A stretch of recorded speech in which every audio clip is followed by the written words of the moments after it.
महाराज जी दंडवत। आप भी एक अच्छे विद्वान हैं। ये रामभद्राचार्य जी जो ये भी एक प्रसिद्ध विद्वान हैं, अच्छे कथा भी करते हैं, पूरे विश्व विख्यात हैं। और ये राधा जी को मैंने राधा रानी से कहा तो मेरी भाभी माँ है। मैंने कहा भाभी माँ बरसाने में गया था, इस पे अब तो मुझे आपका क्या मत है? ऐसा है, पहले आपने जो ये कहा है कि रामभद्राचार्य जी बहुत बड़े विद्वान हैं, तो मेरे समझ से वो साक्षर हैं, विद्वान नहीं हैं। साक्षर उसे कहा जाता है जो सारे शास्त्रों का ज्ञान रखता है लेकिन उसको व्यवहार में नहीं उतारता है। साक्षरा विपरीताश्चे राक्षसयो भवन्ति ते। साक्षरा को हम उल्टा कर देंगे तो राक्षस हो जाएगा।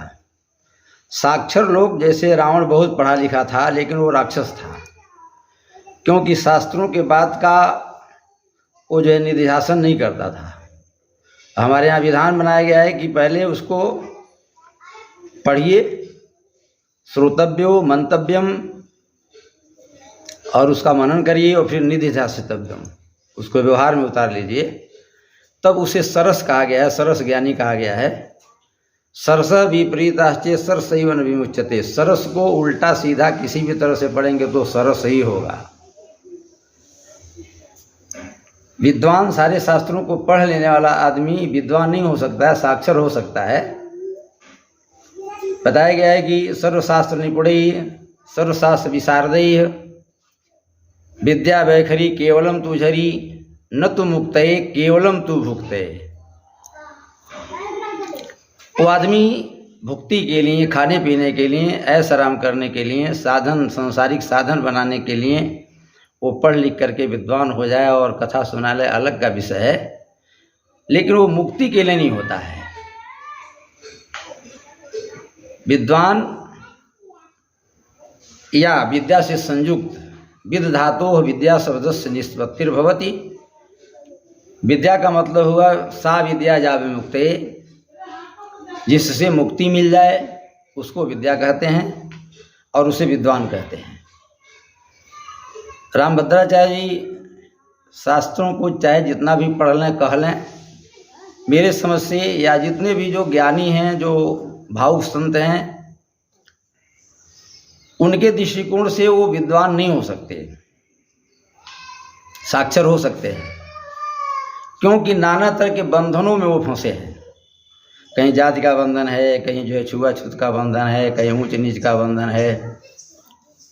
हमेशा जो है भेदवादी बातों को करके और समाज को तोड़ने का काम करते रहते हैं, सनातन को कमज़ोर करने का काम करते रहते हैं। कहीं कहीं तो ब्राह्मण जाति में ही कुछ ब्राह्मणों को नीच कहना शुरू कर देते हैं। कुछ पता नहीं वो क्या कब कह सकते हैं। बातुल भूत विवस्मत वारे ते नहीं बोले वचन संहारे। तो कुछ भी कह सकते हैं। किसी को माँ कह सकते हैं, माँ को फिर भाभी बना सकते हैं, कुछ भी बना सकते हैं। राधा जी सबकी माता हैं, पूरे विश्व की माता हैं।